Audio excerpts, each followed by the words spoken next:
Good afternoon, everybody. How you doing? It's me, Mitch. Let me get rid of some of this stuff on the screen. And I wanted to ask you if I'm coming through smoothly or whether this is jumpy and buffering, because my upload speed in my computer seems a little funky. So I think I know why, if it's happening. If it's not happening, I won't worry about it. So let me know in the chat. You can hear me, see me. I'm not buffering. I'm not jerky, even though there are people who often refer to me as a jerk. That's not what I'm talking about. There we go. Cleared the screen. Good to see you. Well, it says I got 39 people here so far. Not bad for a Saturday afternoon to start out with, and the attendance at these Saturday live streams has been very, very good. Better than my evening live streams. Once the Europeans start kicking in over there, and let's hope it's the same. And let's hope my little video that I put out this morning hasn't scared all of you away.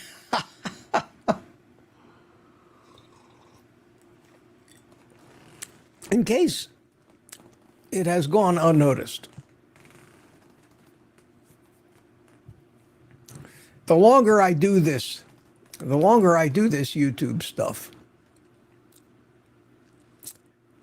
the more I have to be true to myself, speak my mind. Not that I expect that many people to listen or even understand. Not to save the world. I can't do that. But to not be so concerned as to who might not agree with me, and who I might somehow offend. And in my efforts to talk about what I see as reality, and that's from my point of view. A point of view that's been around a long time. And in that long time, I've had the opportunity to see so many of the things that I thought were true either prove themselves out, or I found out that I might have been wrong, in which case my point of view changes, because what's important to me is what I believe today, not necessarily what I believed yesterday, because today something may have come along that caused me to question things that I thought were true and thought were real yesterday, and I've always had the ability to do that, and I have nothing to lose, nothing vested in any of the things that I say other than what happens to me, my health and my life. I have no reputation to uphold. I haven't spent the last 30 or 40 years telling you how healthy fruits and vegetables are, where if I were to change my tune today, my career would be over. My reputation, and most likely my income, we're riding on it. I have nothing to lose. If I discover today that there's something about carnivore that's killing me, you're going to be the first to hear about it. No later than tomorrow. I'll tell you my thoughts on the matter, where I got the information I got. But personally, my life will continue to go on. Now, I know Paul Saladino did that a year or so ago.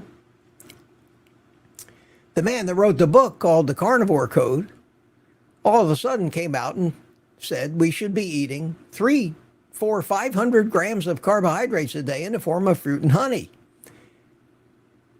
And became an immediate laughingstock in the carnivore community. Now, the man can't be a dummy. Maybe he is. I don't know. Maybe the sugar industry got to him. I have no idea what the real reason he changed his tune was. But all I know is that he had built quite a reputation. And if I all of a sudden come out and do the same thing, a lot of my viewers will say, well, that guy, he's just a fraud all along. And I'll lose a lot of people. But I won't lose my life. I won't lose my reputation. I won't, because I have no reputation. I'm just some insignificant little old fart YouTuber. Nobody knows who I am. Nobody cares. Except a brave little Murray band of people that follow me and like me for some reason and think I may have a clue what I'm talking about. And that's great. But I have nothing to lose. And I did that this week. And this week was an interesting week for me and this channel. Very interesting week. I put that video out early in the week that said I'm not feeling well. That thing's got, God, how many views does that have now? Hold on a second. Let me just look and see if I can find out how many views that particular video has right now. It has, oh, it's way down the list.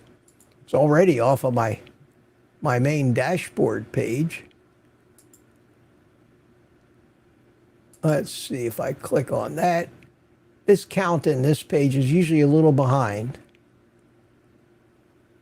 But according to this, it's got about 35,000 views. Hang on.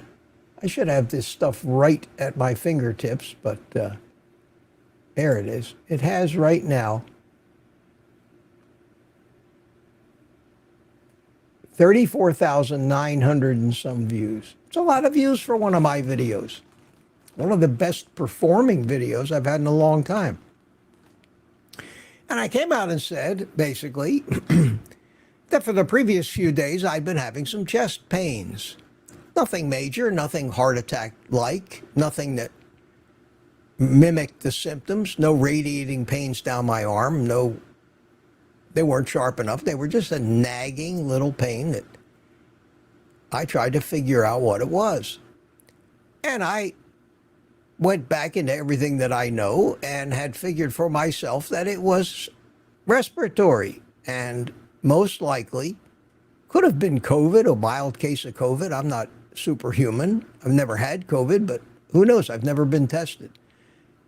Could just have been a little pleurisy, a little mild case of pneumonia. Could have been anything, but it did cause those pains. And when you get pains like that, you question everything. It's scary.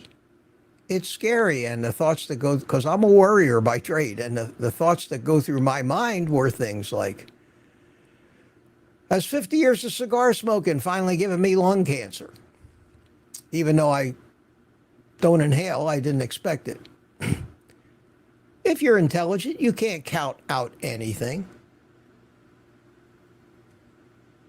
Does my LDL of 340 really present a danger? And have I got some coronary thing going on?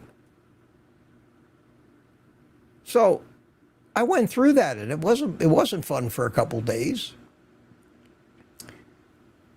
But on Thursday, I got up, I felt great, I worked out, I went for that walk, I recorded that video. No pain, no nothing, plenty of energy, plenty of stamina.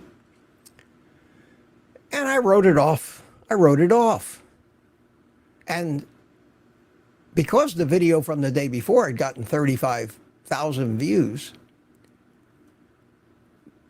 I got 5 times the number of comments that I usually get on my normal videos.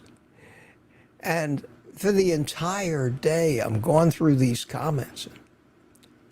Most of them are from great people who wish me well. But there's always those who are much smarter than me that know more about my life than I know, that feel the need somehow to correct me, find fault with me, and tell me why I'm wrong because they know so much better. And I got to tell you, most of those comments are from people that haven't watched more than one or two of my videos, have no idea who I am, know me about as well as I know them. And I take those comments with a grain of sand. And they don't really make me angry.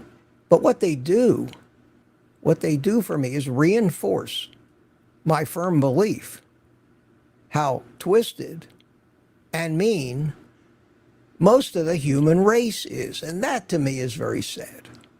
It's very, very sad when I see the number of people that take any opportunity to kick a guy when he's down, those type of people. And you see it in politics, and you see all of these people, and I don't know what they're trying to prove. What difference does it make if I think you're smarter than me or I think I'm smarter than you? That makes no difference. And I keep reiterating this fact, and people seem to miss the point. And the point is, I'm not here to tell anybody what I want them to do. I keep saying, and this may sound callous, and it may sound like I don't care about you, and that's not what I'm saying. When I say, I don't care, not about you as a person. I don't care if you follow what I do or not. There's nothing that changes my life one way or the other if you do what I do or you don't. And that's a two-way street. It's a two-way street. Just like I give you the freedom and the autonomy to do whatever you want, believe whatever you want, take whatever path you want, because ultimately you are the one responsible for the outcome. And I give you that. I don't scold you. I don't find fault with you. I don't try to embarrass you. If you write me a comment and say, I went off the wagon, I couldn't help myself, I gorged on sugar, I try to, if nothing else, just give you encouragement. Give you support. Give you support. I don't chastise you or scold you. And I just want the same respect. And you can't go through reading and replying to a couple hundred comments without having 3, 4, or 5, or maybe more of them that are just thoughtless. And I wish that I was not a sensitive human being. I wish that I'm a believer in the golden rule. I'm a firm believer. I think that's the only law that we need to govern human behavior. Do unto others as you would have them do unto you. I try to practice that every minute, especially when I'm here on YouTube, by giving everybody the respect to be their own captain, make their own decisions, decide what to watch, decide who to look at, who to believe. And all I do every day is try to offer up proof to you that I practice what I talk about, and here's the evidence that it works. I've told you all about my history. I told you that not too long ago I couldn't do 2 push-ups. I told you all the medical problems I had. Problem is, so many of you haven't seen most of those videos. I've got 350 carnivore videos. I marvel at it, at the amount of work that's gone into that. and some of them get views. I end up repeating myself a lot in new videos because people seem to like to watch new videos. But there are some legacy ones out there that continue to get some views. The one, especially where I compared me then and now. Maybe on my webpage, on my website, I'll create a page and highlight those legacy videos that I've put out that may be 7, 8, 9 months old. I watch them every once in a while to make sure that I'm consistent in my message. That to me is the most important thing, is not to contradict my own self in my message. And as far as I found, I have not changed my mind one bit or been swayed by any of the things that I've heard, learned since I decided 2 years ago that I now had enough information to know that the carnivore lifestyle is indeed the optimum way for a human being to live. May not be society's greatest way, but it is and has more reasons to be considered as the optimum human diet. So today, I took a walk. Took a walk this morning. I'm feeling great. Feeling great. It was a pretty morning. And I got thinking about all these comments that I got and all these people that told me that I needed to go to a doctor, that I needed to go to the hospital because I had a chest pain, and how foolish am I? I needed to get this test, and I needed to make sure I didn't have a myocardial infarction, and I needed to do this, and I needed it. Everything it seemed that I needed to do, or I would be considered stupid, involved seeking some kind of service or help from the medical community. And if you've seen that video I put out today, or even a little of it, I tried to make it very clear. I tried to make it very, very clear that I have no respect whatsoever for most of the medical community, and it's getting worse. It's getting harder and harder to get any type of service that we need. It's impossible to get the right service we need when their entire modus operandi is based on a fairy tale. A fairy tale. We all have seen the evidence that and the path that this fairy tale got written about meat and fat being deadly, and plants and sugar being healthy. We all know that that is simply not true, and most of us, especially those of us that are here now, have proven that to ourselves. And yet,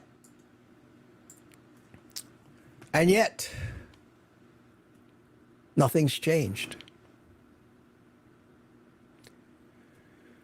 Nothing's changed. So I went for a walk this morning. It was 2+ miles, almost 3 miles. Took me 50 minutes. I've never really threw up a whole 50-minute video before. I said, nobody's going to watch all this.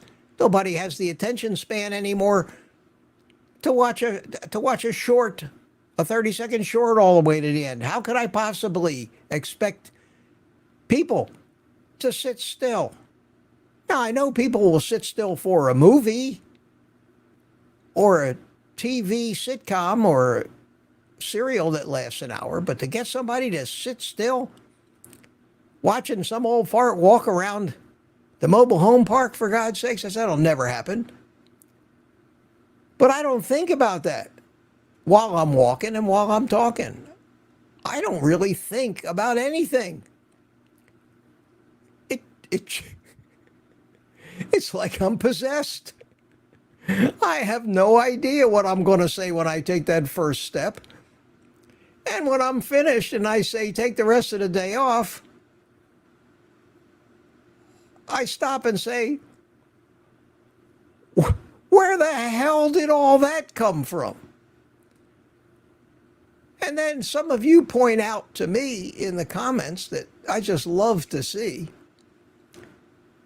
You say things like, I can't believe what I just saw. You're 77 years old. You just walked miles.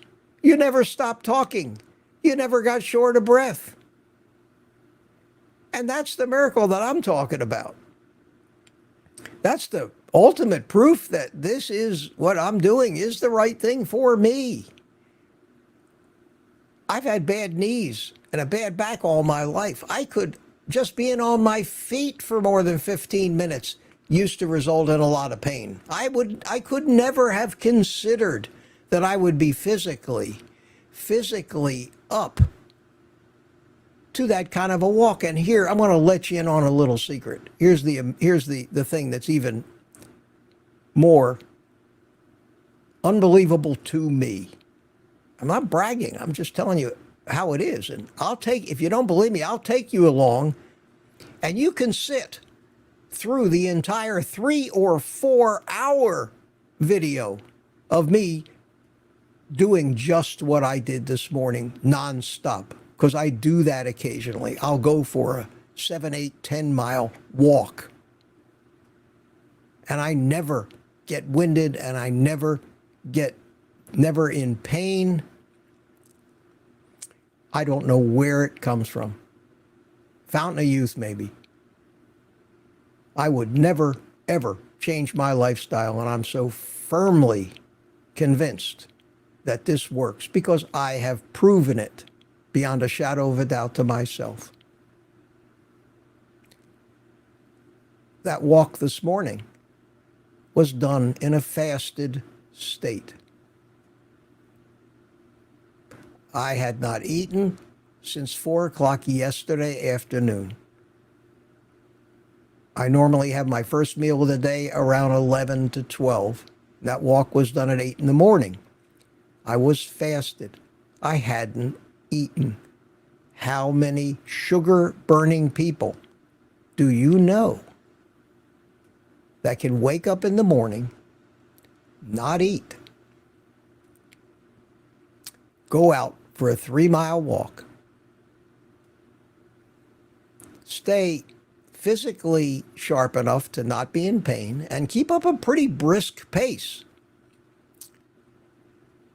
be mentally sharp enough to spew out a lecture like I spewed out for 50 minutes, start to finish, only to be interrupted by a few cars I had to walk around, one of my neighbors who drove by, but other than that, nonstop, with no food. And when I got home, I wasn't even hungry. That's what happens when you are burning fat as your primary fuel instead of sugar. Anybody who's on the sugar roller coaster can't go 2 hours without a meal. Everything that we have theorized is true about what happens to you when you convert your body to what is the correct physiology for the human animal has proven itself out, not just in me, but even in some of the top athletes now. When you watch some of Sean Baker's stuff and Anthony Chafee's stuff, interviewing these, what I can only call supermen, young athletes that can perform feats, stamina that we never ever thought was possible. So that video is out there. It's uncut. If it's too long for you, however much of it you want to watch is up to you. I just wanted to put that out there. And don't be surprised if one day, maybe not in the not too distant future, you don't get a warning from me and a video that's 3 or 4 hours long where I take off and head to the park where a complete walk around that park where I used to fly my drones is 1 mile to walk around the whole thing, where I don't go out there with a camera, with a spare battery in my pocket, because most cameras would not last 4 hours recording a video. So I would have to deal with that issue. Don't be surprised if you don't see a video that's 4 hours long, just to prove to the world that a 77-year-old man who's never been an athlete, that was fat and sick up and down all his life, that had rheumatoid arthritis so bad sometimes when it flared up I couldn't tie my shoes, that has 2 compressed discs in his lower back, that's had knee surgery, that has bad knees, kidney stones, all the things that I had, high blood pressure, can now walk 7, 8 miles, continuously talking without being winded, making sense, because my circulatory system is working optimally, oxygenating my blood properly. My cellular metabolism is in top shape. My little mitochondria are down there doing their job,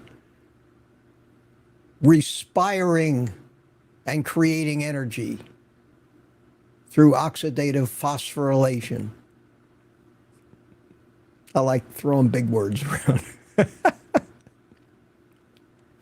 It has to be. It has to be. There is no other way that I could be doing this, because I'm not Superman. I'm approaching the health and stamina that our ancestors had hundreds of thousands of years ago, because I'm mimicking as much as I can in this world their lifestyle. That was a long opening speech, but I thought it was necessary to say, I wish it would have gone out to more than 87 people. But you 87 people that are here are probably the most important to me. And I mentioned that in that video today about how it's 100 to 120 or 30 people that form the core of people that I know are followers of mine and take me seriously. So I thank you for that. Good to see you all. Let me go and start saying hi to a few of you. And remember, if you have a question for me, put a QQQ in the chat before it, and in a short time, I will actually start searching for those questions. I heard on the news this morning somebody else died. Some other famous person just died, early 70s. Wasn't important enough for me to even remember who it was, but I hear that every day. I take note of it as people younger than me are dying. They shouldn't be. They shouldn't be. Late 70s, should be middle-aged. Not nursing home material. And when I talked in that video today about my experiences in the hospital, I left out 95% of the detail of the absurdity of it all, because it would have just taken too much time, and I was trying to get through it. And someday I'll tell you some of those stories, because that's one of the benefits of being old with a halfway decent memory, is you got stories to tell. And I think people like listening to stories. We had Boyd Lamb was the first one in today. Boyd, good to see you. I don't know if any of these people are still here, but they were in first, so I will say hi to them. James Grode became a member of the private community. How you doing, James? United Carnivore from Tampa says greetings from Tampa Bay. And Cliff Medina, my buddy. How you doing, Cliff? Good to see you. Jerry Bell, always one of the first people to be in. Hello, meat people, Jerry says, and Golf Addict. Hi, Mitch. Hi, everyone. Cheers. All beautiful weather here in Vulcan, Canada. Well, if you guys don't have it in July, you're out of luck.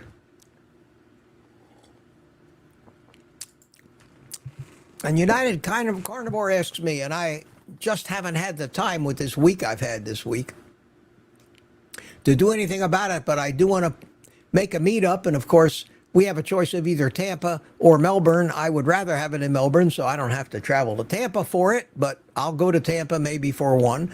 But we have a Brazilian steakhouse close to me here. And he tells me that they have a $36 lunch now. And they have it all: ribeye, New York strip, filet mignon. I'm telling you, my friends, a healthy carnivore who's fasted for a day before that little event could go in there and eat $100 or more worth of food and come out all the better for it. So I need to do that. I need to put that together. And I promise you I will. And kick me in the ass on Tuesday if I haven't done anything. The Tuesday night live stream, if you would, please. Aber Bear, how you doing? Nice to meet us. And Ron Emerson Kai, how you doing, my friend? And we have eight worship, 7 dancer. Okay. Greetings from Portland, Texas. Paul McGrogan, tip of the hat, everyone. Jerry Vodstush, how you doing, my friend, from Ponte Vedra Beach, Florida. Good to see you. Johnny, drone flyer, how you doing? Are we turning some of you drone guys into carnivores? Wow, laser unfocused.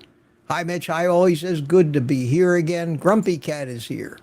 What's cooking, Mitch? T-bone and bacon. Evidently, what's happening with the words T-bone and bacon is that for some reason, this chat in StreamYard is taking those emojis and converting them back into text. So use your imagination. When you see underscore T-bone or underscore bacon, picture a T-bone or a bacon. Those are the emojis that the members of my private community can use. And if you look at the regular chat that you see scrolling by, you'll see those emoji. Sorry, just noticed my question was cut up a bit. It should have asked, have you had the chance to look into the meetup at the presentation? Okay, I got the gist of your question. Thank you so much. Cheryl Gabriel, does Mitch ever eat his meats raw? No, Mitch does not eat meat raw. I don't care to. I never liked it. Maybe there's a slight benefit to it.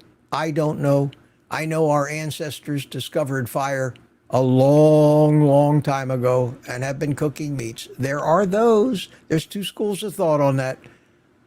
There are those that say that some cooking actually makes the nutrients more available. I don't know whether it's true. I'm going to make them the way I like to eat them. And that's a decision we should all make. I like my eggs well done. You can argue with me all day that I've destroyed some of the nutrients in the egg. Fine. I'm not going to eat it if they disgust me, and runny eggs disgust me. I'm sorry. So I'll eat them that way. And instead of eating 4 eggs, I'll eat 6 eggs so I get an adequate amount of nutrients. And only thing that's important to me is proof is in the pudding. Can I go out and walk 3 miles and talk for an hour and not get winded and not slow down? If the answer is yes, at 77 years old, obviously it's working. If it ain't broke, don't fix it. We all have different ways of doing things. I don't discourage anybody from eating raw meat. You can eat all the raw meat you want. But according to some of my viewers, just don't touch it with your bare hands. And then touch the drawer fronts on your kitchen, or touch your kitchen countertop. Because that must be deadly and you're cross-contaminated. You know what I'm talking about. You can't have it both ways. If you can eat it raw, it's not going to hurt you if you touch it, for God's sakes. Where's the common sense in this world? Laser Unfocused says, Mitch enjoyed the walk and talk. I never see any clouds in the sky, and yet I always see puddles on the road. Yes, we had rain last night like crazy, and the puddles were everywhere. And my notification just went off because, and I got a Gmail from one of my viewers who who sent me an email and tells me that he is now watching my live stream. So hello to you, my friend. And I very rarely ever comment with people's names, but thank you for letting me know that you're here. I hope to see you in the chat. As far as the rain goes, early in the morning, usually we have the blue skies. As the afternoon, late morning, afternoon starts to heat up, that's when we'll see the clouds. And I guarantee you, before the end of the day, we'll have thunderstorms and all that stuff. That is Florida in the summertime. If you don't like the weather, wait a minute. Linda G says, hello. I always think of Mrs. Doubtfire when I see you say hello, Linda. Good to see you. We have SWAT21 says, hey, Mitch. And Oscar Rodriguez says, it's Mitch. Who else would it be?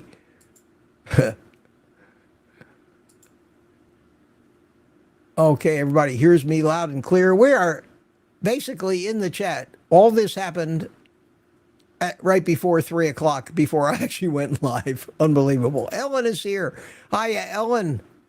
Wow, I made this. I thought the rant was epic. Thank you. Thank you so much. You thought the epic rant was live. No, that was me walking around the park. I could do a live stream, believe it or not. I could actually live stream a walk like that. You guys need proof positive. I could do that. Maybe I'll do that on a 3-4 hour walk. I'll bring a couple of different devices with me, and I can keep them in the car charged up and ready to go. And as I swing by the parking lot where the car is, I can go swap devices out and go back and walk around again. And pre-bill it as a live stream where this 77-year-old fart is going to show the world that he can walk for many hours at a brisk pace, fasted, and continue to talk and not die. And no, I won't need an ambulance following me. Speaking of ambulances, God, I wake up this morning, I hear a motor running in front of my house. I got up, I actually slept, I was up way late last night, and I slept into about 6 o'clock this morning. I wake up, I hear this motor running outside right in front of my house. I look out the window, there's a fire truck sitting out there and an ambulance parked in front of the house next door. Somebody had to call an ambulance, and we see a lot of that in this community. I didn't pay much attention to it after that, but I haven't talked to them or seen them yet. I'll find out what happened. I'm surprised my neighbors haven't been knocking on my door yet saying, are you all right, Mitch? I saw an ambulance in front of your house. Because they do that. We have a nice neighborhood, and we have neighbors that do look out for each other, and I do appreciate that. Jason's here. How you doing? Says, hey, Mitch. And let's see who I haven't said hi to yet. That's Patty Malden. How you doing? Good to see you. Linda G's telling me what I need to do.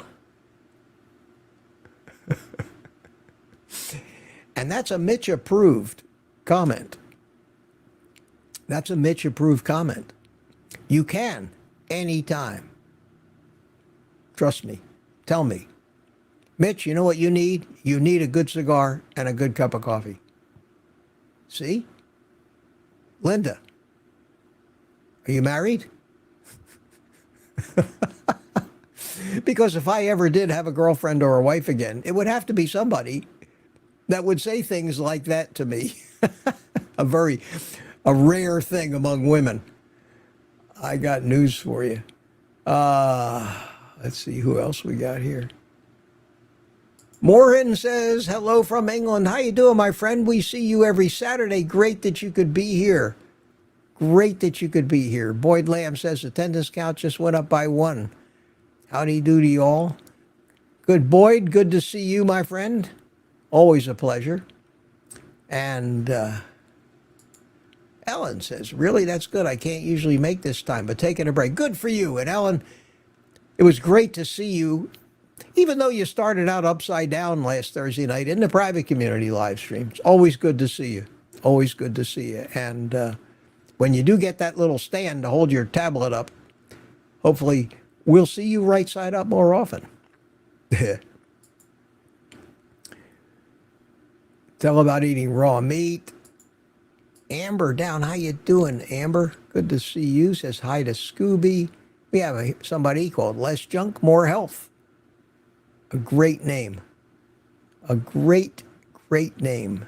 And TJ Byers is here. How you doing? Fruity guy, geez, yeah. That's when I was talking about Palladino. Saladino, not Palladino. He was the gunslinger.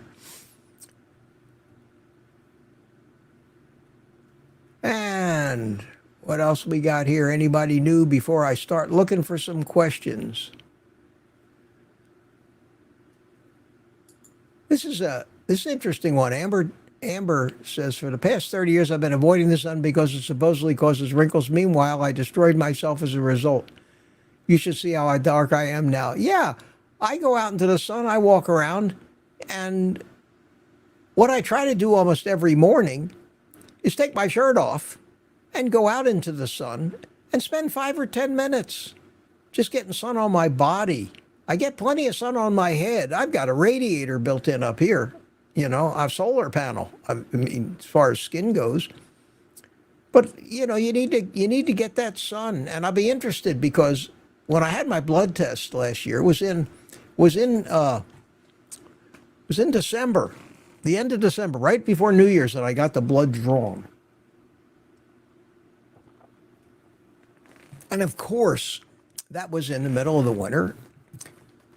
We hadn't been out in the sun all that much, and my vitamin D levels were way down at the bottom of the range. Not below the range, but down low enough where I said I'd like to see them higher.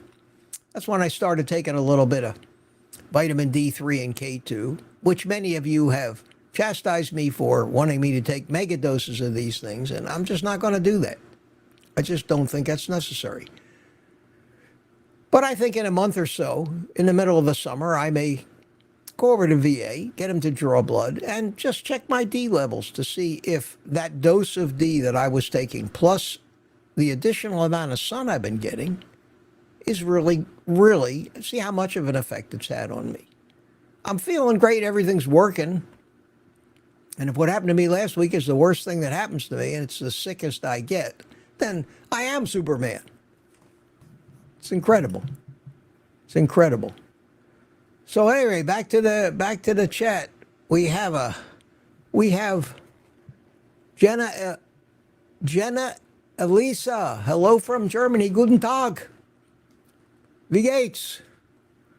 It's great. I spent some great time in Germany back in the late 60s when I was in the Army. I had a great time in Germany.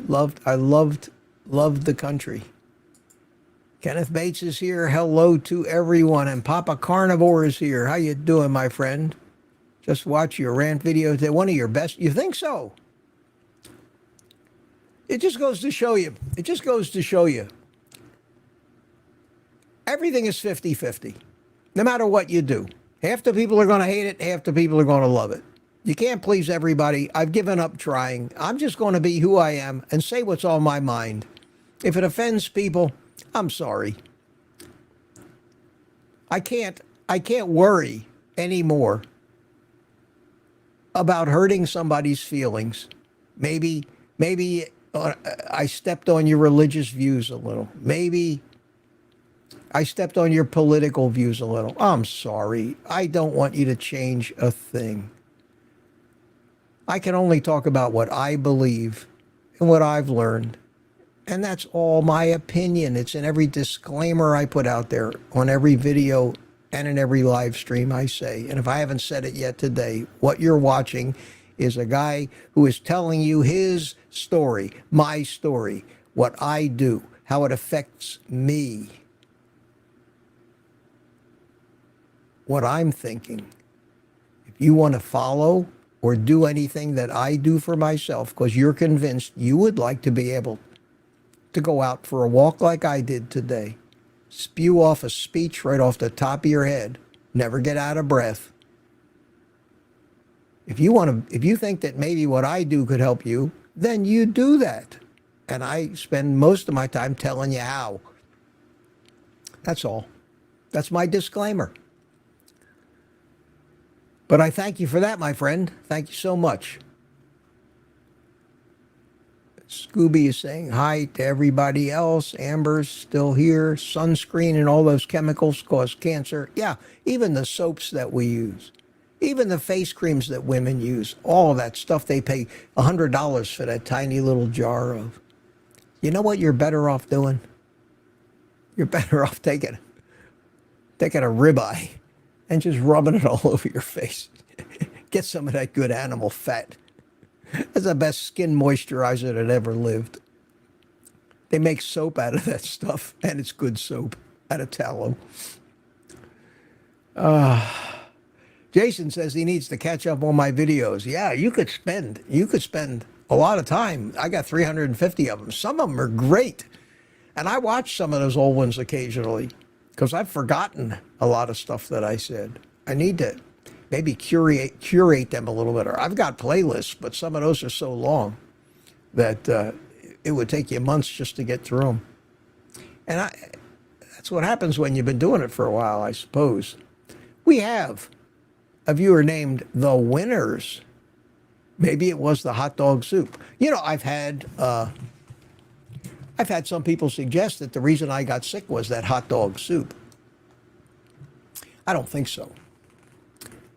It wasn't really hot dog soup. There was a minute amount of hot dog in there. Those things were the skinniest little hot dogs I ever saw. I was very disappointed with those hot dogs. I'm not going to use the hot dogs again next time I make it, but I am going to try to find a chorizo or a good smoked sausage or something that is fairly clean to add a little smoky flavor. Or I got a notice today from Amazon that they are delivering my Cuisinart smoker today, which I will assemble, get some wood chips, learn how to use it. I think you have to season it first, but whatever I need to go through, I will do it. And I will start making videos about Mitch smoking things, smoking ribs, smoking salmon, smoking pork shoulder, more affectionately known as pork butt, to make pulled pork, and try to do it without all of the seasonings that everybody else uses. They use all the seasonings and the sugared rubs, and see if I can't coax some really great smoked meat flavor by just using salt, and maybe even to help it out a little, some of the Malden smoked salt. There's a procedure I'm looking into where you use a combination of sous vide and smoking to make what look like could be the best baby back ribs ever on the planet. And I think that's the first adventure I'm going to have with this smoker, is the combination sous vide and smoked baby back ribs, and we'll see how they come out. Okay, so I think I've said hi to everybody that was in here earlier enough. Now what I'm going to do is I'm going to go back over to the regular chat. It doesn't take me all the way to the top. I hope I haven't missed many of you if you've asked any questions up to that point, but I'm going to type QQQ in here, and it takes me to the first question, and I won't be putting these up on the screen. Let me get rid of the one that's up there, and here we go. Laser unfocused. Question: seems to me most veg people talk about it from ethical standpoint and want people to follow on that basis, not because they wish a better outcome for the person, which is what we want. My thoughts. Oh, absolutely. Absolutely. There's two kinds of people in this world, and they usually gravitate to one of the two political parties. There are people that are practical, less emotional, aren't always marching with signs fighting for causes, don't portray themselves as victims all the time, don't tell everybody on the planet what they're entitled to, don't expect people to kowtow to them, change their lives to conform with what they feel they deserve. And that's one side of the political spectrum. The other side of the political spectrum are those people I just described. I don't have to tell you which is which, but I can tell you that if you took a consensus based on the political party people are a member of, you will probably find carnivores on one side and vegans and vegetarians on the other by a large percentage. And of course, there's always going to be exceptions. But based on my observations, I'm correct. The vegans and vegetarians want those of us who have been eating meat for millions of years in our history to cow down to their desire to be kind to the animals and not cruel. And there are members of organizations like PETA, which we more aptly use the acronym to mean people eating tasty animals. That's to me what PETA means, my son. People eating tasty animals. That's what people have been doing since our 100,000th generation ago great-grandparents did it. They weren't eating Caesar salads.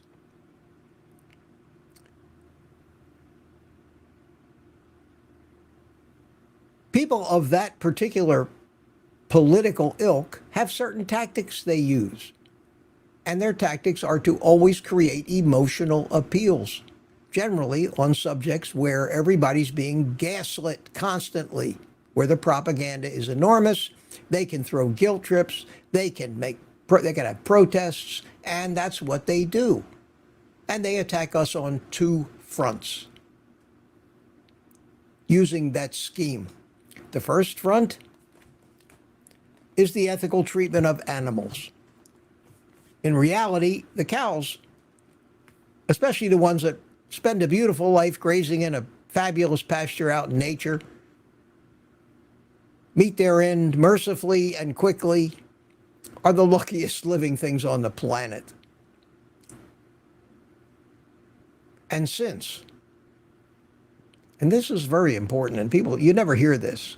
I've said it once or twice before. You never hear this.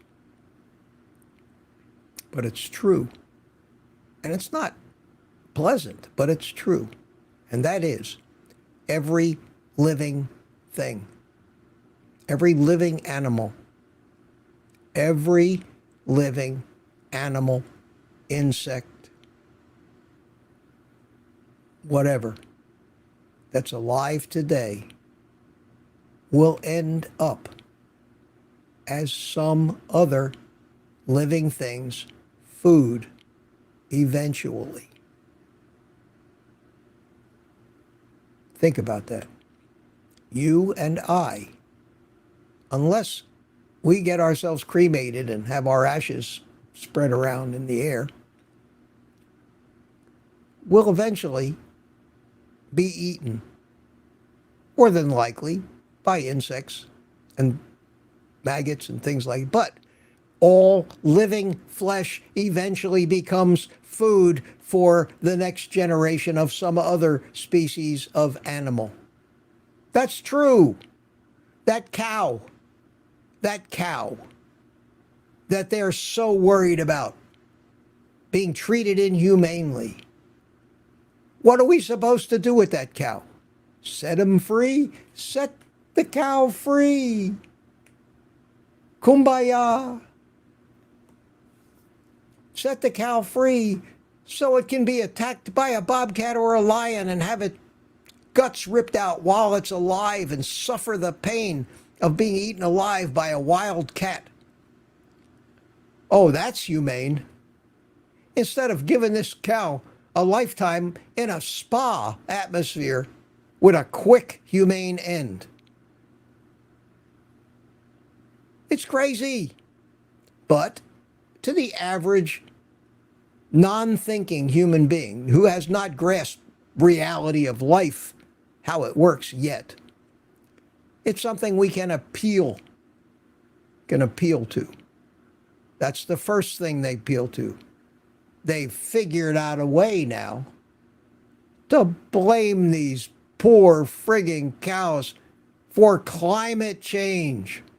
Another gaslighting extravaganza that politicians use to extract more money from us and give us more crises to worry about.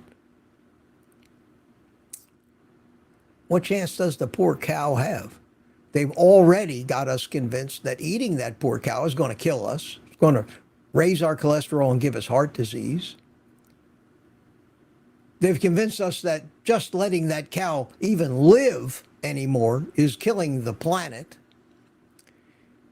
And that if we continue to do things like we're doing, then we are heartless, mean, evil, murderers. And they use that word, that we're murdering cows.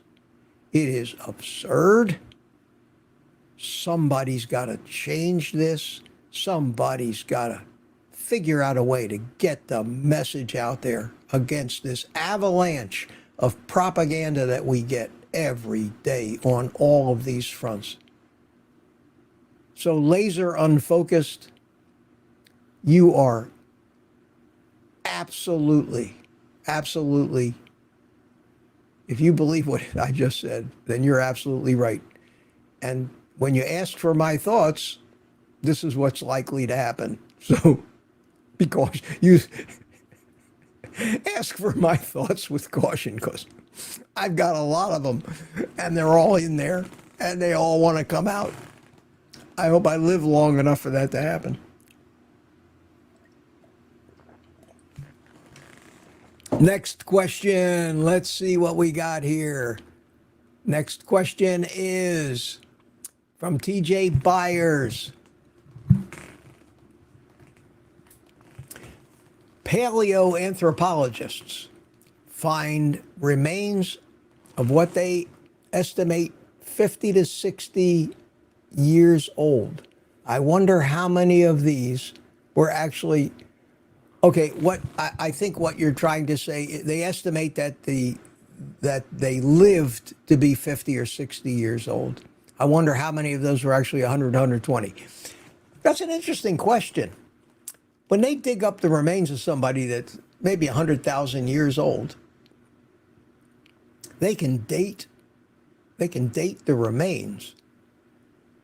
But I have not really spent a lot of time looking into the science that they use to determine how old that person was when he died, he or she died.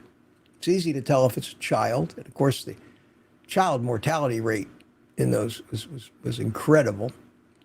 In fact, the high child mortality rate just cut the hell out of the average number. So if you had people living to 80 and half the children died before they were 5, that cut the average lifespan down to 40, right in half. So average lifespan, it's kind of a meaningless number if half the people are dying when they're kids because of things that killed children back then. They didn't have medicine. Most of those kids that died probably did the gene pool a favor. They probably, for some reason or other, were not the fittest, weren't up to surviving. The strongest ones survived, and the gene pool got stronger, which is, we're going in that opposite direction right now. It's sad. Yes, it's cruel when you think about it if you're a humanist, but We're keeping people alive with gene defects that if they happen to procreate, will be passed on. That can't be a good thing. What are we supposed to do? Use CRISPR technology, make sure we fix their kids? I don't know. A lot of strange shit going on in the name of science and technology. I would like to look into that. It's an interesting question. I mean, we know so much. We have so much science, and we know so much about those people that lived 50, 100,000 years ago. We know what they ate. We know what they ate for a fact. We have stable isotope analysis.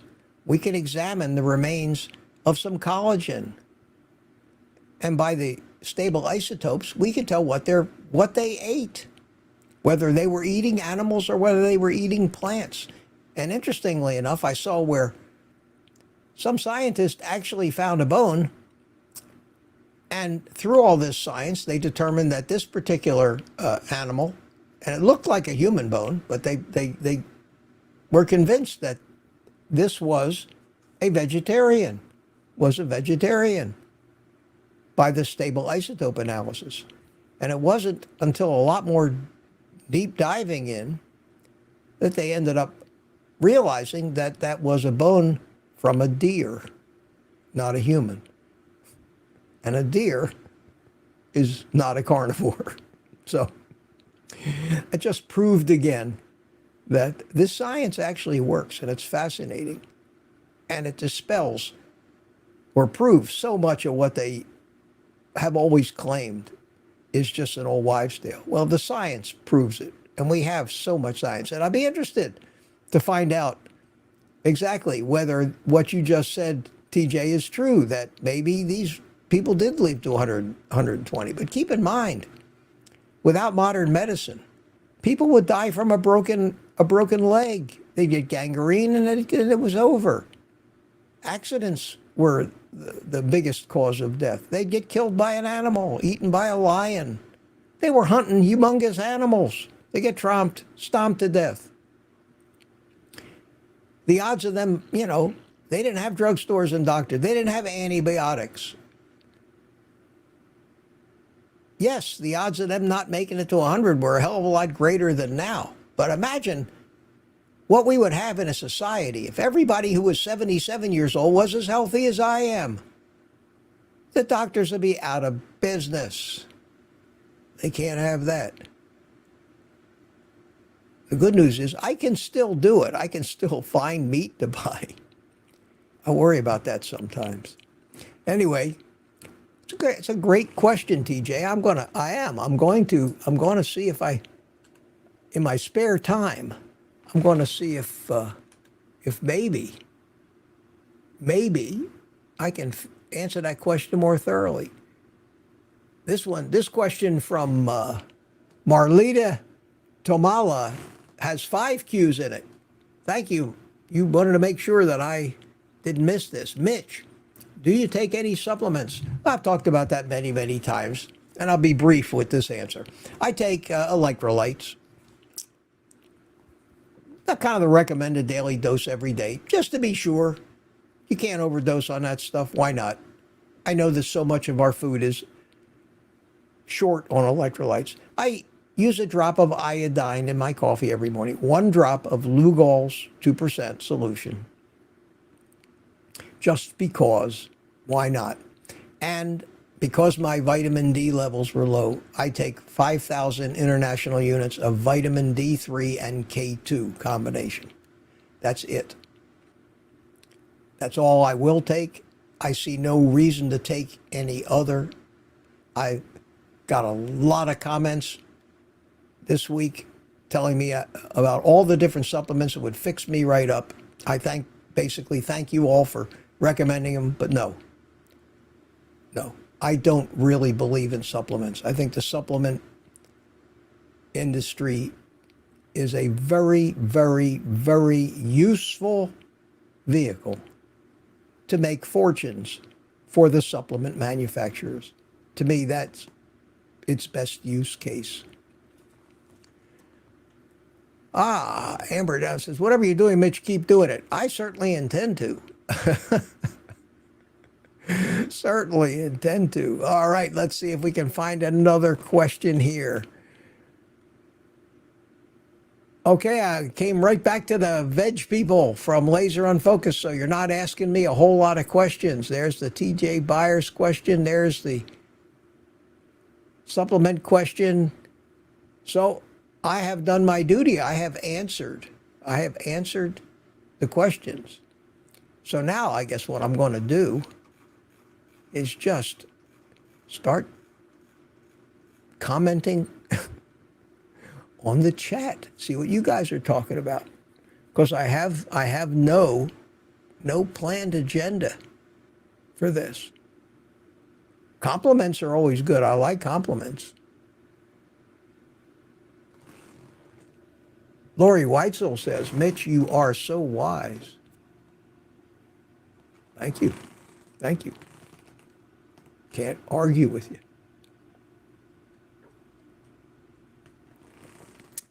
I always joke about that. I always joke. I tell people, they tell me, Mitch, you're a smart guy.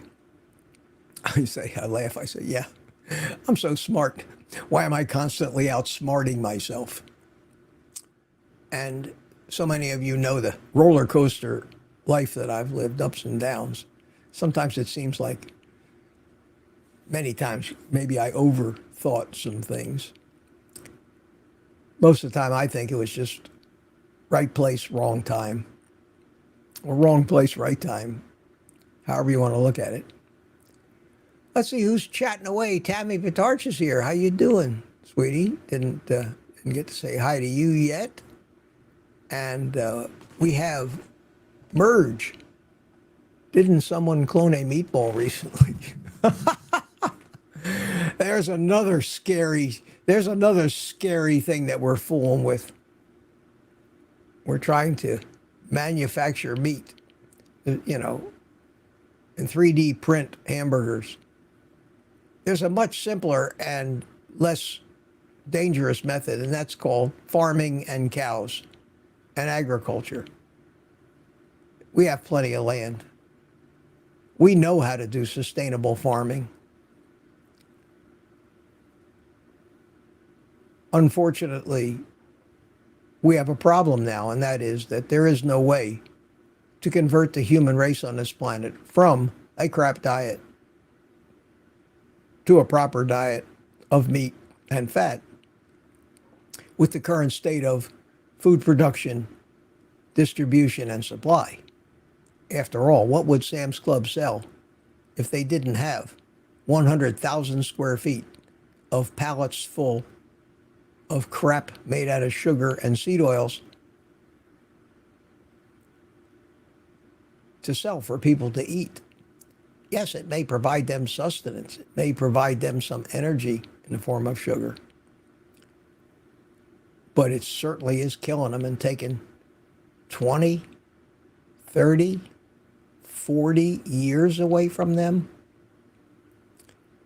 And to add insult to injury, after these companies who manufacture it steal 30 years of your life, the last 10 that you have left, you have to suffer with all these chronic conditions that never existed in any sense of the severity that they do now, 100 years ago. And in some alternate reality, what they're doing and what the medical community is doing somehow isn't criminal.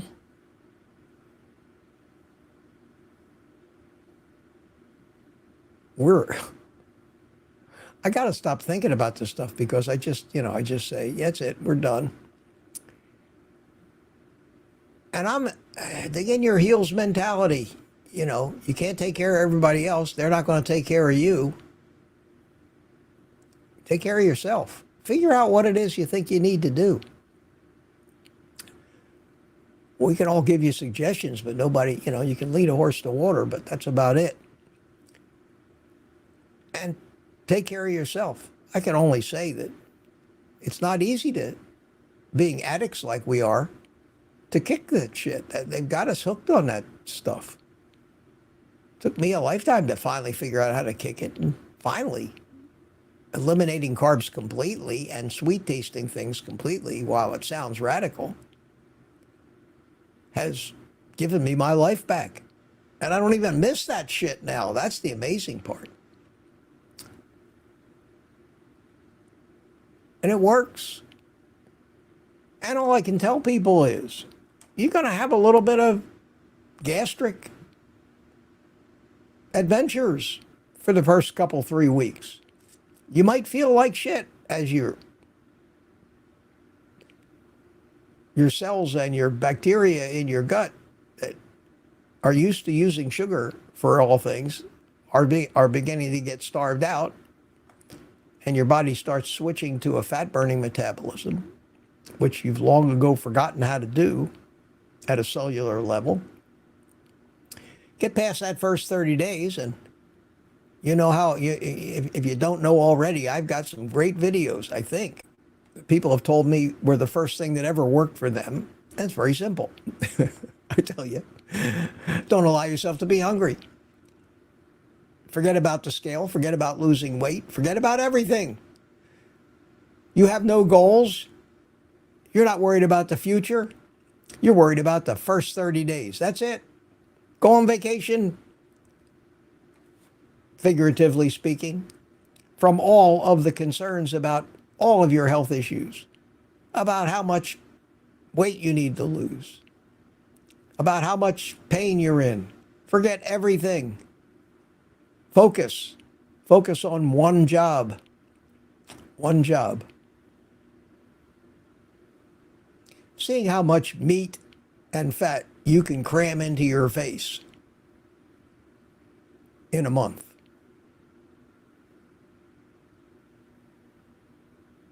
Think about not caring if you were to gain 10 pounds or 20 pounds during that month.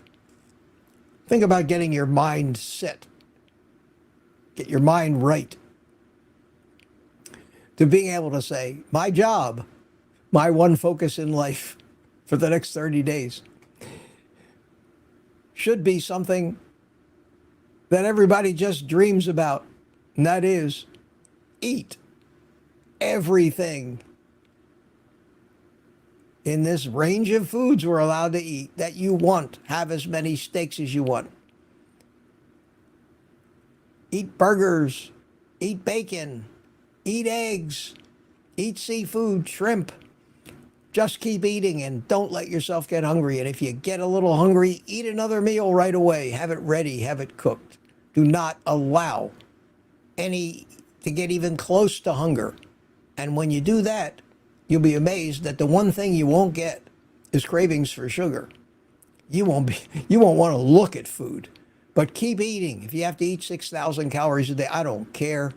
You'll get through that first 30 days, you will have converted or at least woken up your fat-burning pathways in your cells. And your entire physiology will be on the way to changing, along with your mindset and your need for sugar. You will have convinced your brain you won't die in hours because your blood sugar is low. Your cells are running low on sugar. Your cells will realize after a lifetime of panicking when the sugar gets low that they don't need that sugar. They've got all of this fat, and by God, you've certainly got plenty of that on your body. You've got all of that fat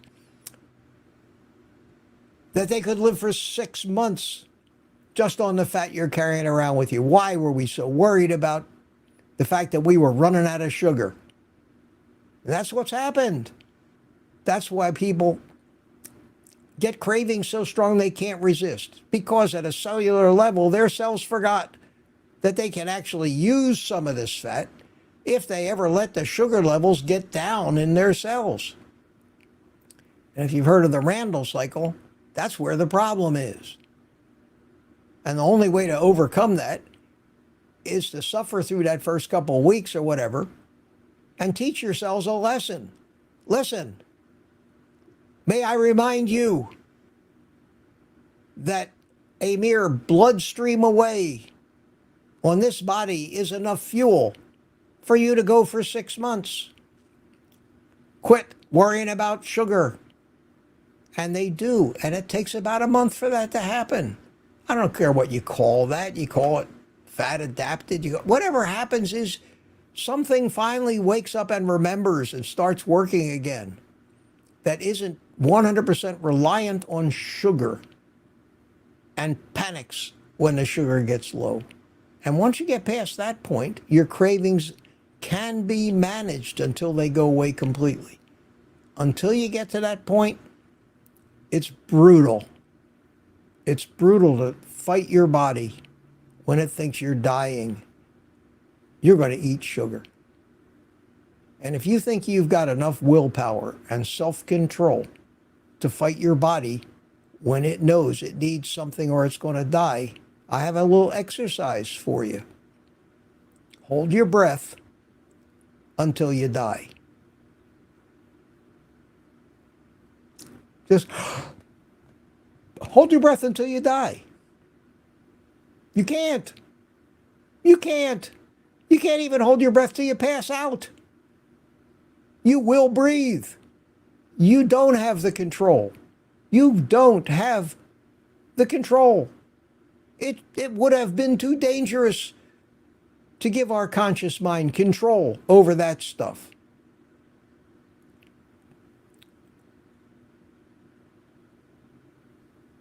It's incredible. You don't have any more control over running for sugar once those cravings hit a certain level than you do of holding your breath till you die. But we're arrogant, we're human, we know better, we're strong, we have willpower. Like all the people who told me so many times that I've told about carnivore, I'm going to do this.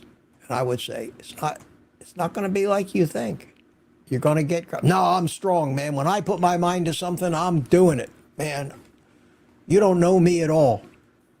If I tell you something's going to happen, it's going to happen. I am not going to eat sugar. I think that you're right, Mitch. I think this carnivore lifestyle is the answer. I think that it's what I need to do. I'm doing it. I'm doing it.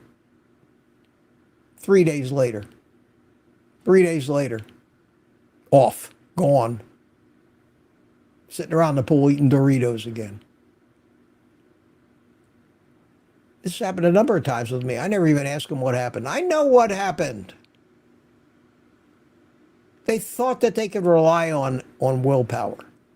When I told them the only way you're ever going to succeed is to not allow yourself to get hungry until your body learns it can live without sugar. And that takes some time. Maybe, and I don't hear people saying that, not anybody. Everybody talks about becoming fat adapted. I think there's more to it than that. I think it's what I just said, learning at a cellular level that we're not going to die if the sugar levels drop in our cells. And it's a combination of physiological changes and mental changes, but it seems to work when you don't allow yourself to get hungry and manage to get through that first 30 days. Then whatever cravings you get after that are manageable because they're not panic. They're not life or death panic types of cravings. They're more comfort and pleasure type of cravings, which we can control. And that's why this little 30-day plan I came up with, and other people have proposed the same thing under different names and described it differently. And one of the ways you hear it a lot is they call it priming. Basically, it means just stuff your face. Just make sure you don't eat sugar or grains or seed oils. Just eat fat and meat. Whatever you have to do to keep from getting hungry. Let's see if we got any more questions. So let's go back in here and see if I got something new. Already answered that one. Okay, supplements. No more questions. You guys don't want to ask me any more questions, so I'll look at some more of the chat here.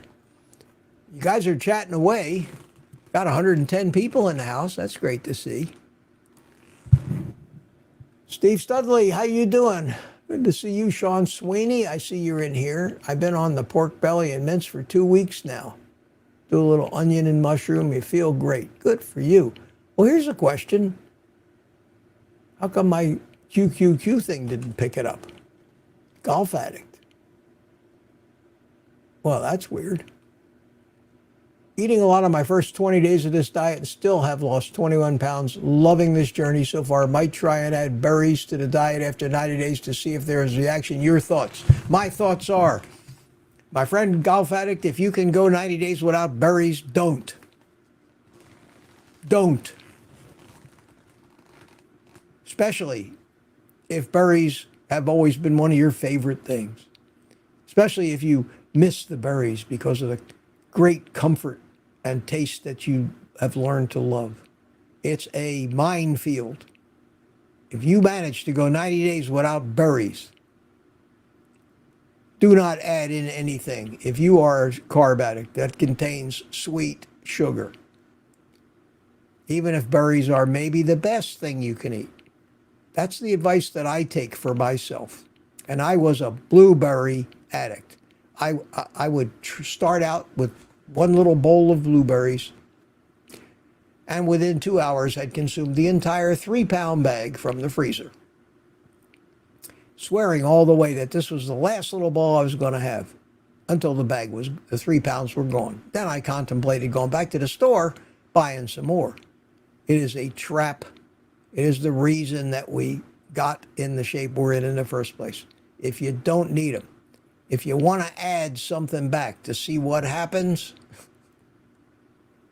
God knows why you would need to do this once you become a carnivore.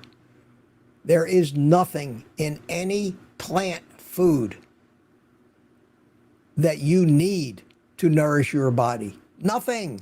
They keep talking about phytonutrients and all these great vitamins and things. No, you need none of them.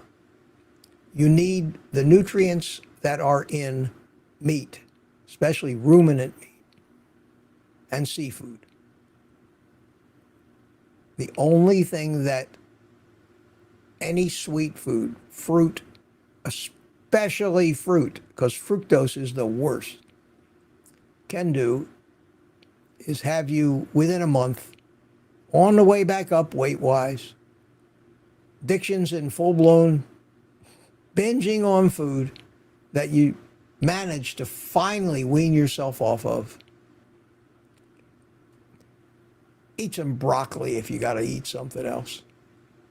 Eat some very low-carb, unsweet things. Brussels sprouts. Neither of those is actually real ancestral food. Neither of most of the vegetables that we eat today, none of those existed before a few hundred years ago. They are all human selected breeding and genetic modifications. Most of them came from some old kind of cabbage line that probably wasn't very appetizing or tasty to eat. Brussels sprouts now contain so much sugar.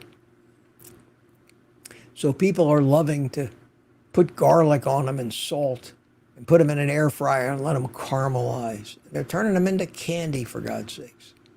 Brussels sprouts were never like that. Their older relatives were just awful tasting little cabbage-like things. But we learned our science. We know how to take it and make it fit right in with Twinkies and candy bars and feed our addiction. So no, my advice is not, you of course are going to do whatever you want, but then give that a little thought. Now I wonder why didn't that question pop up when oh yeah, it did this time. Okay. Next question. Supplements, golf addict. Okay. I see Tammy used my name and at Old Guy Carnivore. It came up red on my screen. I've got 100% a steak, bacon, and egg. Terrific. Thank you. Papa Carnivore has pickles with his steak. I guess I'm going to carnivore hell. You know, we each, if you need these things, nobody can tell you not to do it. And if you happen to fall off of it and have to start over, you learn something. You learn something. All I can tell you is hang in there. Once you get to 6 months or a year, you stop thinking about that crap. You stop thinking about what you're missing. You're not missing anything. I don't care what or how important some of these foods may have been to you in your life. You're not missing anything. You're not missing anything. We have Lori Wessel says, question, Mitch, would you please elaborate more on why fructose is so bad? Sure. There are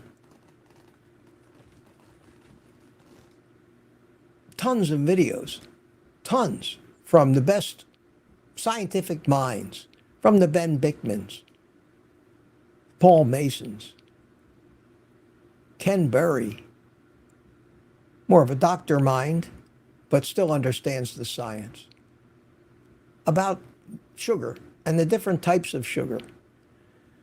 The most common sugar is glucose.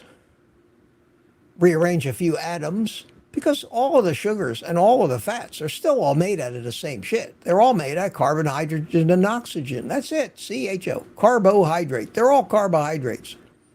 Even fat is a carbohydrate when you look at it that way, because it's carbon, hydrogen, and oxygen, with the atoms arranged and connected a little differently. And sometimes by moving one atom of carbon from here to the next door location, it changes it from a sugar to a fat and changes the properties of it, because it changes what's available to bond with other things. That's chemistry. And if you understand the chemistry, you realize that there isn't a whole lot of difference between a molecule of fructose and a molecule of glucose, except as how they interact with other molecules of the cell and the body in a chemical way, and that determines what happens to them. Now, if you take half glucose and mix it with half fructose, they all bond together, and you end up with something called sucrose. That's table sugar. So table sugar is 50% fructose and 50% glucose. It's the most common kind of sugar. When you change a few things and up the amount of fructose, you get something they call high fructose corn syrup, which I think is about 53% or 55% fructose and the rest glucose. So we eat the sugar. Most of it we eat in the form of glucose combined with something, most often combined with fructose, in fruit or table sugar or sugar that's used in baking or however we get it. And our body breaks it down pretty quick, most of the time in our mouth, by an enzyme called amylase, which separates these things. Amylase in your mouth will take pasta and turn it into just glucose molecules and fructose molecules. So it doesn't take long.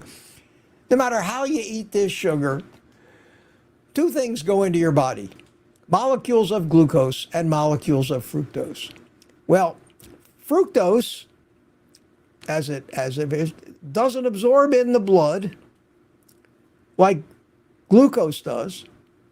There is no fructose level in your blood, but there is a blood glucose level.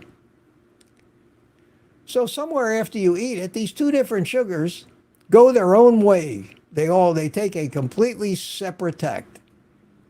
So what's the glucose used for? Well, the glucose is used to power cellular respiration through certain pathways.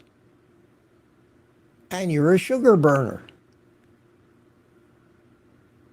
You could either be metabolizing fat, but if you're eating a lot of sugar, that sugar gets in your bloodstream, your insulin level goes up.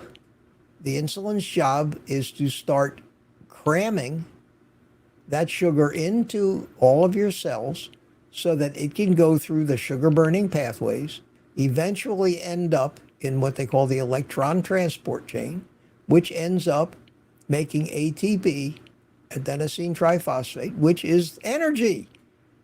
And that's why they call that cellular respiration. Cellular respiration is the process where in each individual cell, in the mitochondria of each individual cell, the fuel that we take in, the water, the oxygen, and the either sugar or fat come together. We use the term they're burned, but they're not. And they're oxidized, and energy is created. And you need all of those things at all times. And the bloodstream brings all of those things to every cell. It brings oxygen absorbed from the lungs as the blood passes through the lungs. It brings water. It brings the sugar or the fat, brings the fat in the form of maybe triglycerides or free fatty acids. So the glucose has taken that pathway and it ends up in the bloodstream, is soluble, and it's given into the cells for respiration. Meanwhile, the fructose is stopped dead cold in the liver because it eventually is going to be turned into fat. Period. Shortcut right into fat. Don't pass go. Don't collect $200. Don't get into the cells. Don't get turned into energy. No. Fructose.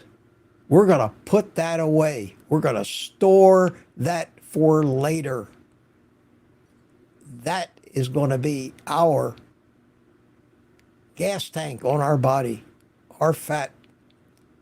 And fructose is turned into fat in most cases. And fructose will contribute faster than anything to fatty liver disease because it'll create, if you eat enough fructose, if you eat so much fructose that you got too much fat and you can't turn it into triglycerides and get it to the fat cells fast enough, it starts accumulating in little droplets inside your liver and you get fatty liver disease from it, which is, you get cirrhosis like you do from alcohol. Same process. So fructose, and this is why bears go for honey so much, because the goal is to make as much fat as they can so they can hibernate through the winter. Fructose, if you think about it, becomes, the priority is to fatten you up for survival's sake. And that's why we're driven to eat the fruits and things. It's a survival thing. And they say that it causes 7 times more damage, 8 times more damage to the cells in the body than glucose does. So there's a long answer, and I hope it made some sense to you. And do some research on this for yourself. Learn about the chemistry of these things.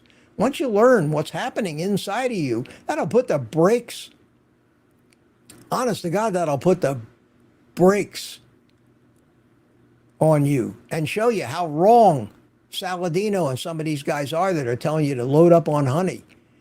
If you're going to go into a cave and hibernate for 4 months, yeah, load up on honey. Otherwise, stay away from all sugars. We don't need them. They are survival food, which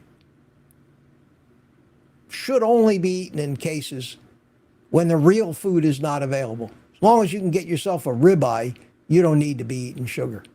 And if you always have a supply of ribeyes, you never, ever need a gram of carbohydrate of any kind in your life. And you certainly don't need to be eating fructose, whose sole purpose is just to fatten you up and poison you if you eat too much of it. So, Lori, well, that explains a lot. Okay, good. I think I got it. And then somebody mentioned, CB Carmack says that's what Ken Berry says is going to happen. Paul Saladino eating all that fruit and honey. Yes, yes. I don't care how much of an athlete you are. I don't care how much you surf every day. You eat that kind of fructose every day, you are going to kill yourself. You're going to end up dying from cirrhosis of the liver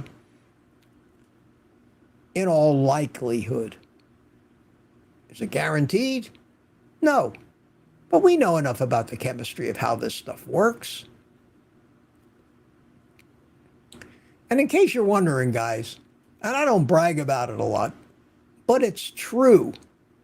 It's true. If I just want to tell you, I hate to say this. I mean, it sounds like I'm blowing my, toot my own horn here, but if I hadn't have studied this stuff, this chemistry, at the level that I have for all the years that I have, if I didn't have as deep an understanding of how life works, if I hadn't questioned everything I learned and verified it, and it all made sense and it all fit together, if I hadn't studied evolutionary biology like I had, because I was curious as to know how could we have gotten here without, this is the part that pisses half the people off, without some intelligent design. How could this have happened by itself? That has been the quest of my life, to learn that, to find the answer that didn't rely on some deity. And I found it. Whether you believe it if I told you, who knows? But I understand that deeply.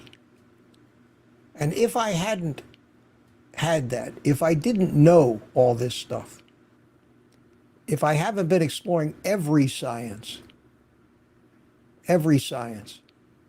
and the archaeology, and the historical artifacts, and geology, and tectonic plate movements, and weather changes over eons, to see how it all fits together and explains migrations, extinctions, and all the things that you need to factor in to whether it could have happened accidentally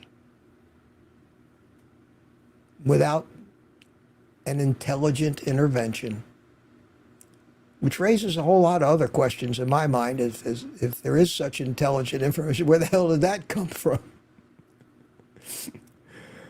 And that just goes down that rabbit hole. But if I hadn't have learned all that, enough to write a book about it 22 years ago, enough to know at the deepest level of my thought that I understand it thoroughly,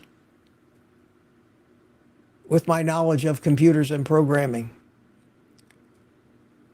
of systems design, if I wasn't convinced that I was that frigging qualified, not being a doctor, not having gone to Loma Linda University to learn that the only thing that matters is my cholesterol level, and that I can't eat that evil red meat. If I hadn't have spent all that money to go to medical school to learn the crap that these people know, the fact that I took a lifetime to learn the reality of what happened and how it works and how we got here,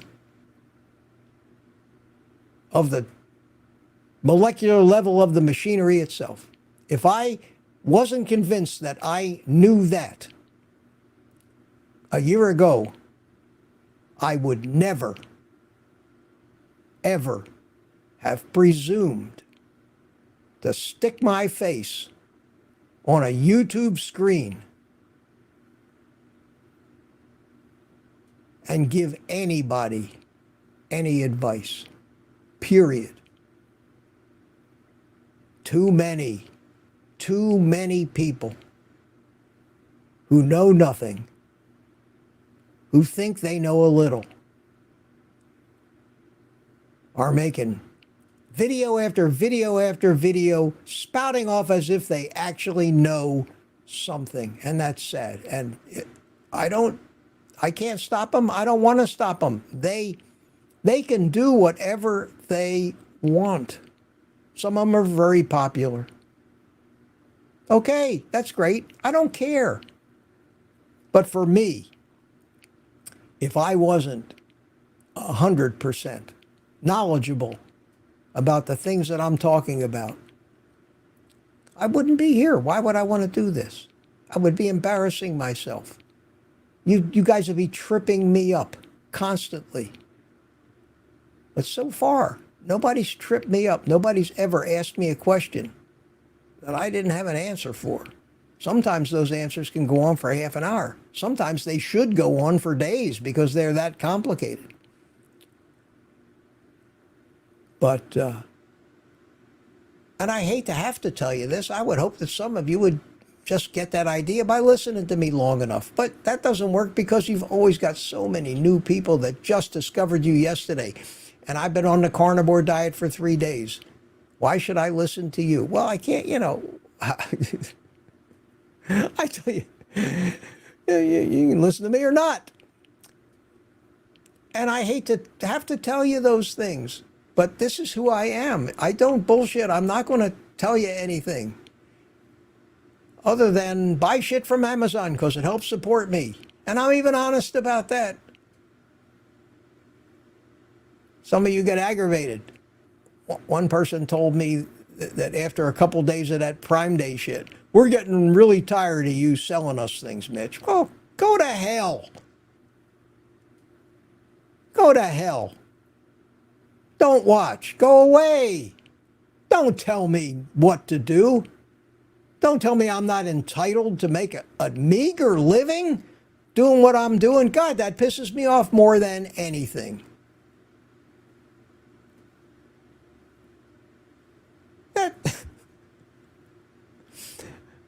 You want me to be dishonest? I can do that. No, I can't. That's just it. I can't do that. It embarrasses me too much. Anyway, you guys did shop a lot over the Prime Days on Amazon. And what you bought most, here's what you bought most, because Amazon told me. You bought the Mueller frying pan, which is a great frying pan. Even though some of you have told me it's poisonous. It's not poisonous, but, I get all that. That frying pan is poisonous. You bought the meter thermometer. You bought the Ninja 7-in-1 air fryer, which last I looked was $179. And you bought one other thing. What was it? It was I think maybe the bacon grease, little stainless steel bacon grease catcher. That's the greatest thing in the world. But those were the 4 top selling items that I was only recommending most of the stuff that I use myself. And then some of you bought that backup power supply, and I'm still waiting for mine to get here. And the Amazon guy today is delivering my smoker. It's on the truck. And when I looked at my app, I could see the merry little truck bouncing around on the map somewhere between Fort Pierce and here. So it should get here guaranteed before 10 o'clock, and I will start to put that together and have fun. I'll show you guys that EcoFlow backup supply that I'm getting. I did order a solar panel for it. Why, I don't know, but I figure if I'm going to have a power failure after a storm, that'd help. If I decide I don't want to keep it, I'll send it back.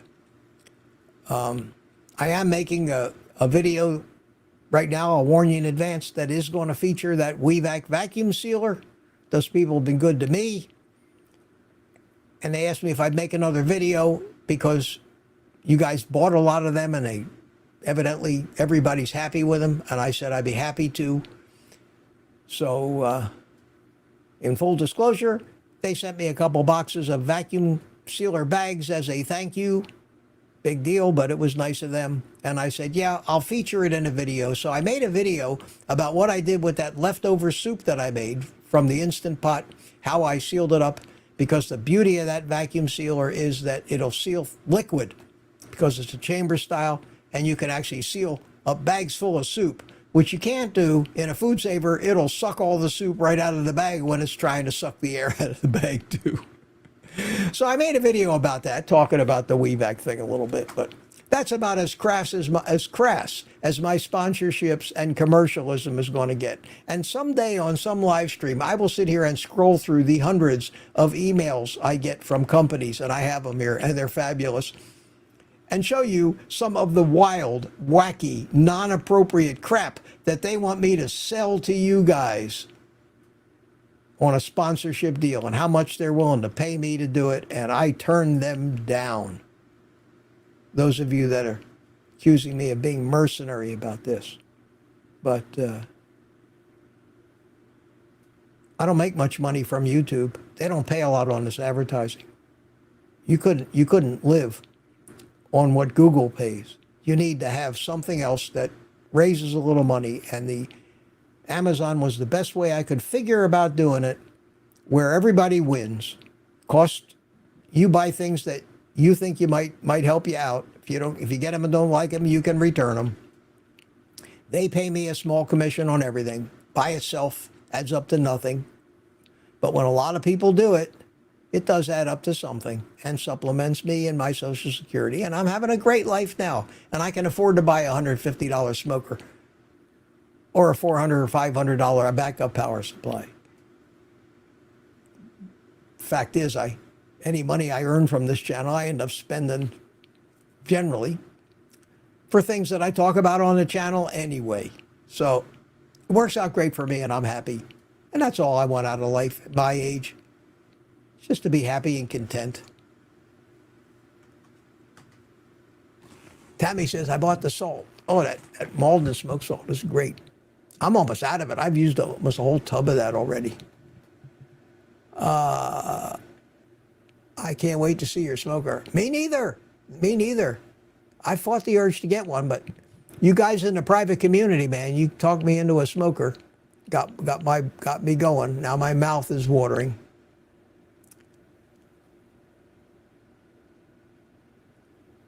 Last question is that this is a channel about the carnivore. So somebody named Last Man asked a channel.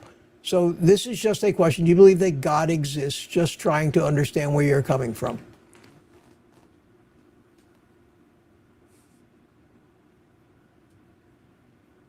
You know how many comments I get with religion in them? I just commented as close as you're ever going to get from me about what I really think. In that speech I just gave you about why I'm qualified to talk about carnivore, that's as close as you're going to get. Because it's not my intention, nor do I want to, nor would I forgive myself if I did take anybody's God away from them. I've said this on so many occasions. We all believe some things that we take on faith. The word faith, defined, means to believe something without evidence or proof. That's what faith means. It's a word that and a concept that's deeply woven into the fabric of our civilization, as is the God thing. What we're having a problem with is what God and who's God.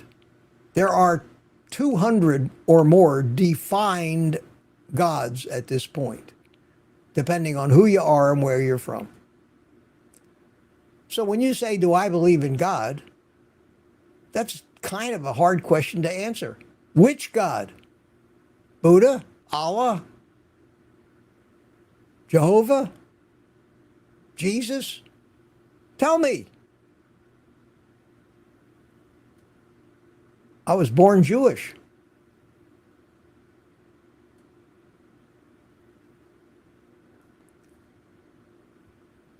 You can't go there. It's the third rail of everything. You touch it, you're going to get electrocuted. I try to avoid it. I tell people that if you gain comfort from your religion, and there's so many great benefits that people get from their religion. They get community. They get support. They get like-minded people, which is why we're here in the carnivore community. They get comfort. It's comfortable to go into a house of worship knowing that everybody who surrounds you believes like you do. We get a feeling of safety from being around people just like us. We have always had that feeling. Even back in the prehistoric days, we had tribes and villages, and we were safe with our people and in danger when different kinds of people came along, which, if you've never heard me say that, is the genetic root of prejudice and bigotry and racism. The distrust of people that aren't just like you. We're inherently comfortable around people like us, and the hair stands up on the back of our neck when we're surrounded by people that are different from us.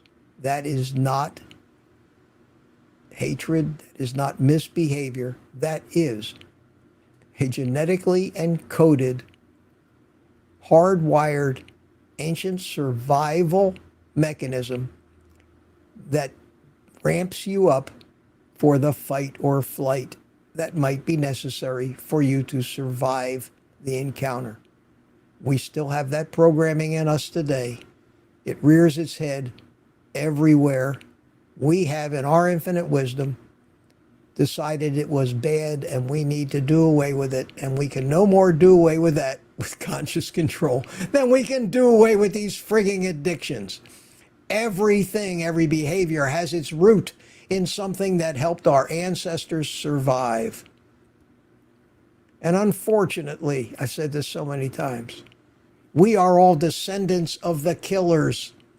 We are not descendants of the killed. That makes sense to you? We are descendants of the survivors. And when you put a killer and a victim together, guess who our ancestors were?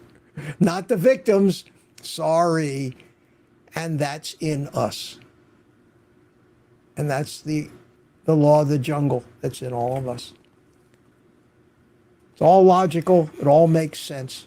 If you try to put the big puzzle together and put away some of your preconceived notions and ideologies and things that you think you know, and you realize there is a reason for everything, and there is an answer for everything, and it all makes sense when you look at the big picture and broaden your horizons out past the last 100 years and look back. I see we have Ashjor Knutson is my buddy. How you doing, my friend? Good to see you. Oh, here we go. Holy cow. God, talk about a correction. Thank you. There are 4,000 plus official versions of God. Who is to say which one is the best version? Just be kind to your neighbor and live in peace. Most versions of God condone that. That's great, man. Thank you so much for that. Thank you for the super chat in kroners. That's great. Ashjorn is a member of our private community, and I really appreciate, man. That was nice of you and very wise of you. Very wise of you. And I think he's right. I think the concept of it is a great thing, and I don't want anybody to stop believing in what they believe. Don't force me to believe in it. I don't have to go too far back in my history. This thing about dogs came up. I don't like dogs. I don't want a dog. That wasn't good enough. How many people have told me, I need a dog. You need to get a dog. They are so affectionate. They'll change your life. When I was a kid, I was attacked by dogs. Hurt pretty badly. That left a scar on me. Not a physical scar, but it left a scar on me that I just would rather not be around dogs, because any dog that, even my kids' dogs, my daughter's dog, I can't go in the house without them jumping all over me. It panics me. It brings it all back, even though it happened when I was a little kid. I don't like dogs. I don't like animals jumping on me, especially animals with sharp claws that scratch me up. I know they're being affectionate. I don't want dogs licking my face. Throughout my entire life, I've been plagued by neighbors that had no sense of decency and had dogs that barked day and night wherever I moved. When I moved into this house where I live now, I didn't realize it when I moved in. They had 4 dogs next door, 2 of them pit bulls. These friggin' criminals were drug dealers. They let the pit bulls out off leash. When the pit bulls were in the house and I pulled into my carport, I could hear them lunging at the windows. Scared the shit out of me. I couldn't go outside without carrying a gun because of those dogs. It took them, the park manager, 2 years to evict those people. The first 2 years I lived where I live now, I lived in fear of those animals. I hate dogs, period. End of story. They have made my life miserable my entire life, one way or another. Please, don't tell me I need a dog. Allow me, among other things, to live my life. That's all I keep saying to people. I won't tell you you need a dog.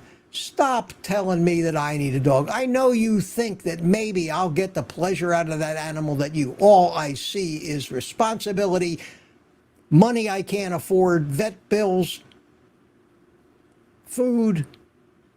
I don't want it. Sorry. Where was I before I got onto the dogs? There was something else I was talking about. At any rate, that's how strongly I feel about not wanting a dog in my life. I pet the other guy's dog. I'm all right. But honest to God, there were times when I had neighbors that left their dogs out in the backyard that barked all night long, kept me awake for years on end, and there was nothing I could do about it. You can't call anybody, nobody in this politically correct society can do anything about annoying dogs. It's not the dogs, it's the people. The people who have the dogs that don't have consideration for their neighbors and other people.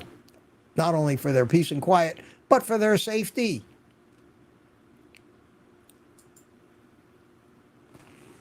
What about wolves? Get a wolf, Mitch.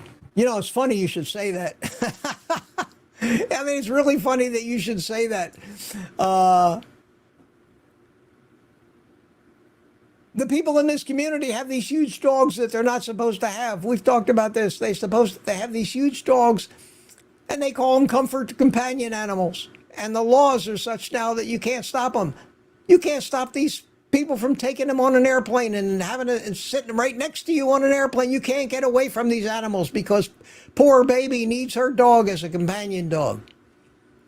And I got into such a row with the management here that I threatened to get myself a companion rhinoceros and dig a hole in my backyard and fill it full of water. I can't live another day without a companion rhinoceros. And I'm going to train my rhinoceros to eat everybody else's companion animals. What do you think of that?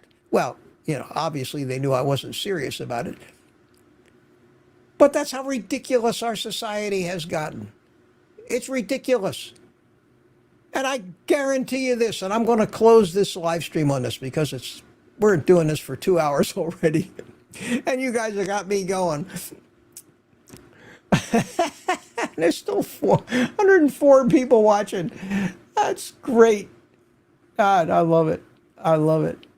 And as Jordan keeps throwing kroners at me. And you're something, my friend.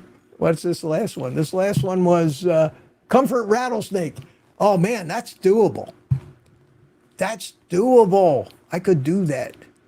But it's been great for the past 4 or 5 years. They got rid of those dogs. I've been very fortunate that the people that have moved in next to me, the guy that just moved into next door to me on my screen enclosure side, he's got a big lab, but it's a service dog. And I never see the dog or hear the dog, which is fine with me.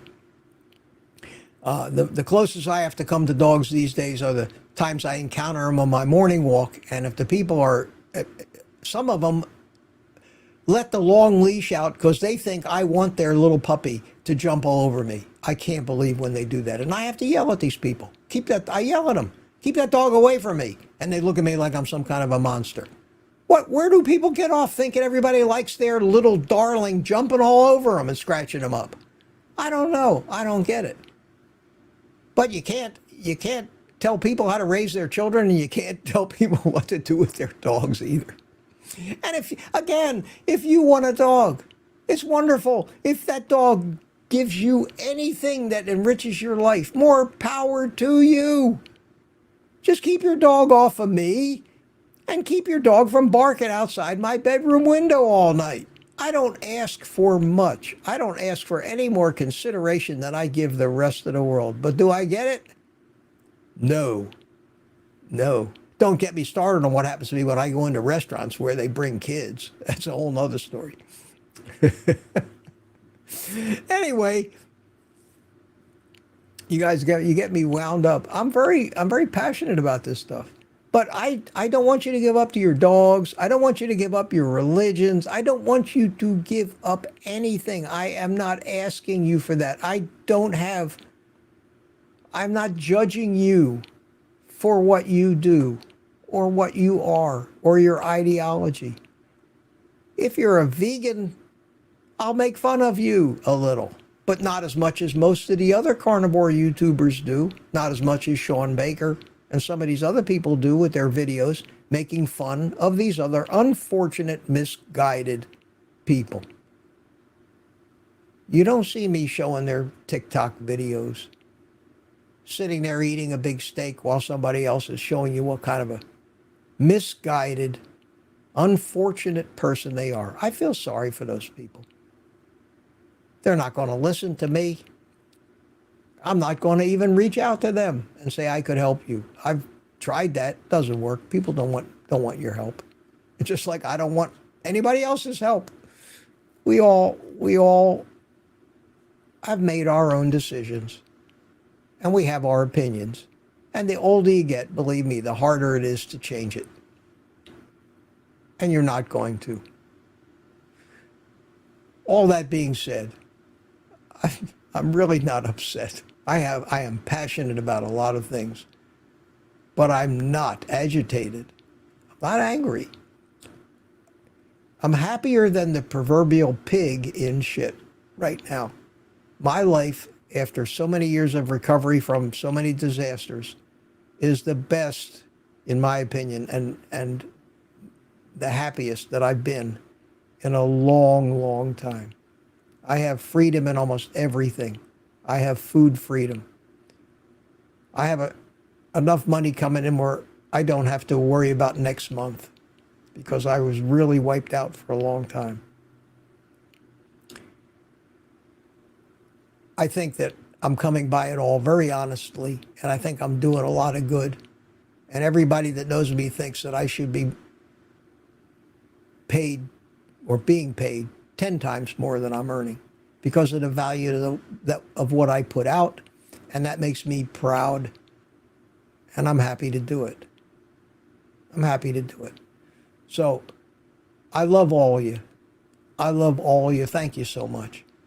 Paul McGrogan, thank you, man. Just joined up, new member in the private community. Look forward to seeing you on Thursday. I hope you stick with me. Sometimes you think maybe I've said it all. I haven't even gotten started yet. I don't know where it comes from, but it just keeps coming. All I gotta do is turn on the camera and bingo, I'm talking about something. I hope to be entertaining. I really have a good time in these live streams. I like interacting with you. And we're going to have, I see somebody's talking about a smoker video. We're going to have some wild new cooking and food prep adventures with some of these new tools.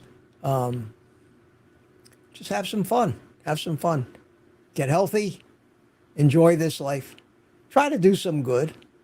Try to do some good for humanity in general. Try to spread the word a little bit, because things do go viral sometimes.